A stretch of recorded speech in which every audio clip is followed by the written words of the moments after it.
बिस्मिल्लाहिर्रहमानिर्रहीम। अस्सलाम वालेकुम वरहमतुल्लाहि वबरकातुहू। मैं हूं professional astrologer Naeem Rahman Siddiqui.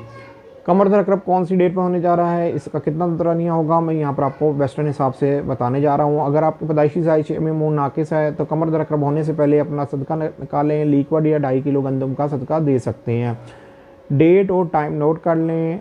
Date है 7 मार्च 2026 की डेट है। टाइम है 9:01। ये एम का वक्त है जिस वक्त मून स्कॉर्पियो में जाएगा, मतलब कि कमर दर अकरब का टाइम शुरू होगा।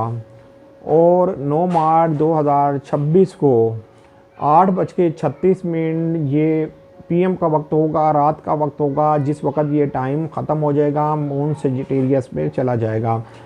इस दरमियान के अंदर एहतियात बरतें, कोई भी ज़रूरी और ख़ास काम मत करें।